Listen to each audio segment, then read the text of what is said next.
The modern Julian meetings movement began in 1973. That was the 600th anniversary of the visions received by Julian of Norwich. At that time there was an interest amongst certain Christians of sharing in contemplative prayer. The idea of meditation was catching on in the popular culture, and Christians thought, well, why not let's do this in a Christian context?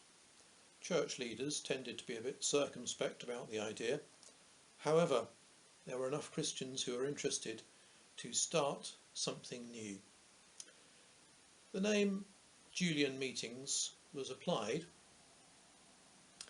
partly because it was the 600th anniversary of her revelations, and by implication Julian, an anchoress, someone who spent all her life devoted to prayer and counsel, would have spent long periods of every day in contemplative prayer.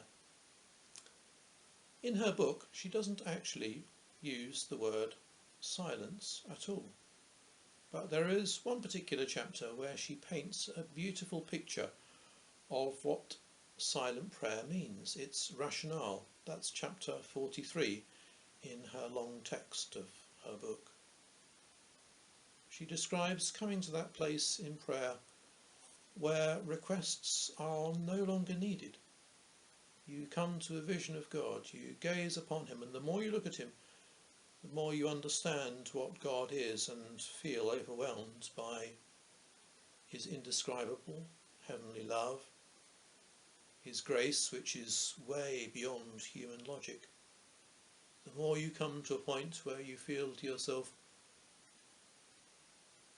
my requests are pointless, they're irrelevant, because I can see God more fully now, and I can see that he holds everything in his hand.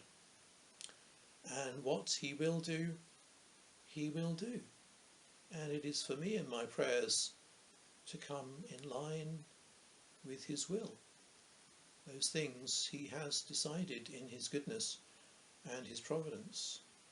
I don't need to say, please do this, please do that, because he's one step or several steps ahead of me already, and I just need to join with him in a sense of his wonderful, holy providence.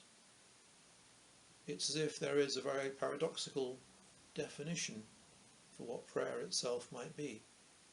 Perhaps we might say a higher understanding of prayer, not like the idea that we've grown up with, where we think it's all to do with requests and it's all about words and it's all about forming sentences, either spoken or in our heads, that begin "Dear God" and end with "Amen." No, we go way beyond that, and we understand that the whole of life is a prayer. Being alive is a prayer.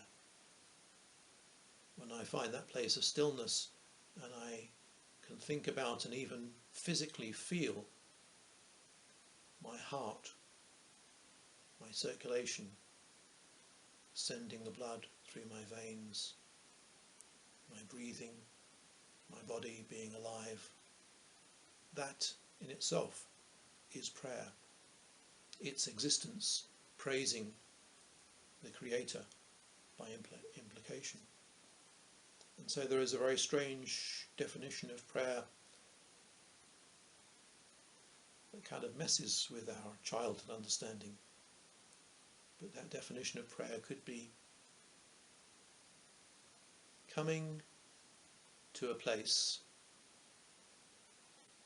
where we no longer need to ask for anything. That is contemplative prayer. That is at the heart and the soul of the Julian meeting, where we sit together with people of a like mind, and we come to that place of wordless adoration of the divine, who is beyond that little word God. He's beyond any name, he's beyond even any concept that we might visualize. He is a sense of being who fills us and surrounds us and undergirds us and washes us and replenishes us and renews us eternally with his Spirit.